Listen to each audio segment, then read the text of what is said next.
Para namang sobrang laki nitong uniform na binili ni Mama sa akin. Mwah! Anak, patingin nga ako ng uniform mo. Ayan, saktong-sakto sa'yo, anak. Ang ganda mo, manong-mana ka talaga sa akin. Siyempre naman, Ma'am. Ganda talaga ng anak ko. Nay, masyado po atang malaki tong uniform na binili niyo sa akin. Naku, okay na yan para may magamit ka sa susunod na pasukan. Ma, nandiyan ata yung school service ko. Sige, umalis ka na, ito yung baon mo. Yak! Ba't yun galing? Ang arte mo, bibigay ka kapitay. Charot na. Nay, yung sa akin po, Nay, nasan po yung baon ko? Naku, Pipay, huwag ka na magbaon. Dito ka na sa bahay kumain pag uwi mo mamaya. Ay, sige po, Nay. Dito na lang po ako kakain mamaya. Paano po? Mauna na po ako, baka maiwan po ako ng service. Hep, hep, hep! Nay, bakit po? Teka, anong service? Si Bakay kang nang binayaran ko dun ah. Maglakad ka. Nang makatipid tayo, si Bakay ka kasi hindi pwede maglakad sa initan. Ikaw na lang. Sige po, Nay. Mahal! Mahal, asan ba kayo? May sasabihin ako. Si tatay ba yun? Tay, nandyan na po pala kayo, mano po. O, asan mama mo? Tay, bless po. O, ikaw, bakit ganyan suot mo? Sabi kasi ni Mama, pwede na daw ako magsuot ng ganito. Hindi pwede naman palit ka doon. Mahal! O Dado, mahal, ang aga mo naman. Magbihis kayo. Ha? Bakit saan tayo pupunta, Tay? May Christmas pa rin sa trabaho namin. Isama daw namin yung buong pamilya namin. Kaya magbihis na kayo. Dali, tara na. Isasama kami ni tatay sa Christmas party nila. Naku, bibilisan ko dito para makapagbihis na ako. Talaga, Tay? Excited na ako, maliligo na ako. Hilaga na talaga yung anak ko. Ganda-ganda. Manong-mano talaga sa akin. True. O siya, galingan mo sa Christmas party ng tatay mo ha, para marami ka mapamaskuhan. Yes. Mahal! Ano, okay na ba kayong dalawa? Ayos na ba kayo? Naku, Tay, kanina pa talaga kami ayos ni Mama. Dali na, tara na. Malilit pa tayo sa Christmas party. Tay! Sandali! Tay! Tay! Oh, Pipay, bakit nakabihis ka? Kasama po ako sa inyo, di ba Christmas party niyo po? Kakantan ko po yung mga boss niyo para marami po akong pumaskuhan. Kakantan ko po sila ng ganito. Jingle bells. Totoo ba maisasama natin si Pipay sa may Christmas party nila, Papa? Naku, baka mamay ubusin niya lang yung mga handa doon sa may Christmas party nila, Papa. Nakakaya sa mga katrabaho ni Papa. Uy, Dado, kausapin mo yung anak mo.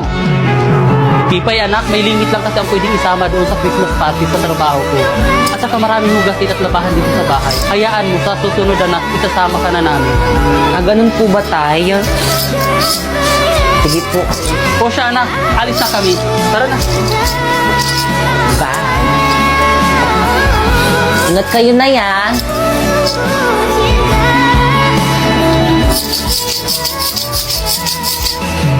Wala pa ba sila, tatay? Gutom na ako. Kanina pa ako hindi kumakain.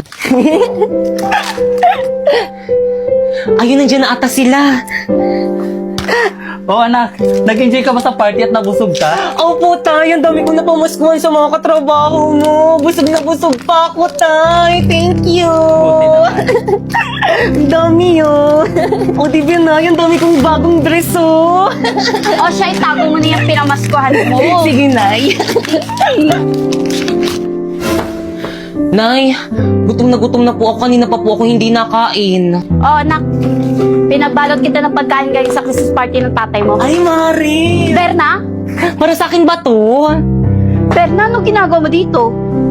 Nabalitaan ko kasi sa mga kapitbahay natin ng Christmas party daw kayo sa may trabaho ni kumpare. Hindi nyo man lang ako inimbitahan.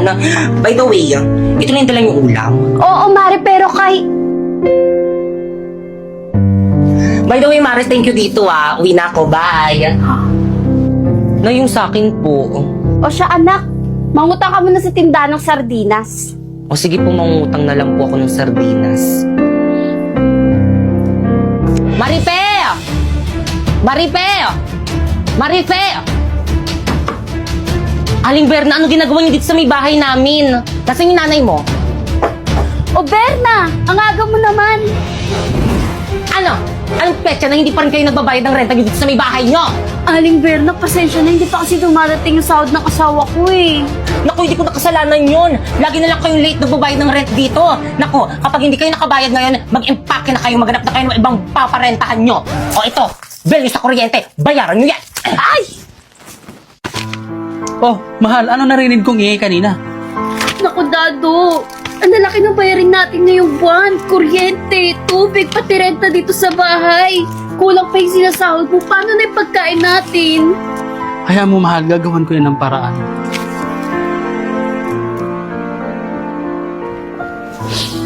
Mama, mag-ingat ka dun sa ibang bansa mamimiss kita. Mamimiss din kita, anak. Sobra-sobra. Mahal, sigurado ka na ba mangibang bansa ka na? Oo, mahal, kasi hindi mo nagawa ng paraan kung paano natin bayarin yung mga utang natin. Huwag ka mag-alala. Magpapadala ako agad. O mahal, mag-iingat ka doon. Mamimiss ko tong lugar na to.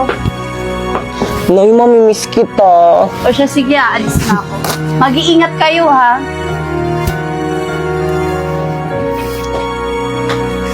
Mga anak, hali kayo dito, nagpadala nanay nyo. Talaga, Tay? Ayun na ba yung mga regalo sa atin ni Mama? Naku, nakaka-excite naman. Ano kayo mga padalang regalo sa atin ni Nanay? O ito, para kay Bakikang. Wow, ang ganda! Color pink! O, kay Bakikang, sa'yo ulit anak. Wow, sa akin to lahat! Meron kaya ako dyan? O, ito, para naman sa akin. Dito muna. O, anak, sa'yo ulit to, para kay Bakikang. Sa akin to lahat? Legit! O, ito, last, para kay Bakikang. Totoo ba? Pipay, baka lang nakalimutan ng nanay mo yung regalo para sa'yo. Di bali anak, sa susunod pag nag-usap kami, ipapaalala ko sa kanya yung regalo mo. Okay lang naman po sa akin maski wala akong regalo. Naku, tayong sabihin mo, hindi lang talaga siya naalala ni Mama. Nak! Ay, sorry. Chang, nagpadala na po ba yung tatay kong nasa abroad? Oo, bakit? Chang, may project po kasi ako sa school. Kailangan ko po ng pera pambili ng materials. Nay, pengi akong pera. Gagala kami ng mga friends ko sa labas. Ay, oo anak. Ito gastusin mo lahat yan. Salamat, Nay. Chang, bakit po lahat ng pera binigay niyo kay Bakekang? Paano po yung pambili ko ng project? Natural, anak niya ako. At wala kaming pakialam dyan sa may project mo, no? Pero padala sa akin yan ng tatay ko para mabili ko lahat ng kailangan ko. Wala kaming pake kung padala man to ng tatay mo. Chang, ayan na po ba yung tablet na padala sa akin ng tatay ko? Oo, ito nga. Pero hindi ikaw ang gagamit nito. Bakekang, ikaw ang gumamit nito. Wow! Salamat, Nay! May pang-games na ako. Paumanhin, Chang. Pero sa akin yan pinadala ng tatay ko. Ano naman, Inday, kung sa'yo to pinadala ng tatay mo?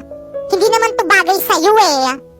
Pero Bakekang, pinadala sa akin yan ng tatay ko pang online class ko. Pwes, wala akong pake. At isa pa, wag ka na mag-online class o mag-aral. Dahil kahit anong gawin mo, wala kang mararating sa buhay.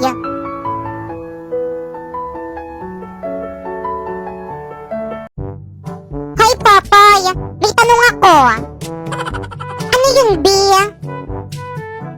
Ano yung zodiac sign mo? Patay, hindi ko alam yung ibig sabihin ng zodiac sign. Ano ba kasi yung ibig sabihin nun? Hoy, ano? Ang tagal mo naman sumagot. Ikaw muna, ladies first. Ano yung zodiac sign mo? Ano? Cancer. Aha, di ba sakit yun? Alam ko na kung ano ibig sabihin ng zodiac sign. Ang talino ko talaga. O, sa'yo naman, ano yung zodiac sign mo? COVID, ganun. O sige, ako magtatanong sa'yo ngayon. At this point, ha? Ano ako para sa'yo, ha? Ano gusto mong marinig, ha? Ano ako? Ha? Matabang wallet, ha? Sugar mommy? Gusto mong marinig? Yung totoo? Yung totoo gusto mong marinig talaga? Yung totoo? Sige! Eto totoo. Sumakay lang ako sa putang inang trip mo. Dahil kaya kitang gamitin. Dahil madami kang pera, Gemma. Yun lang naman kaya mong ibigay, di ba? Pera lang. Bukod dun, ano pa? Sige, bibigay ko sa'yo. Yung itsura mo.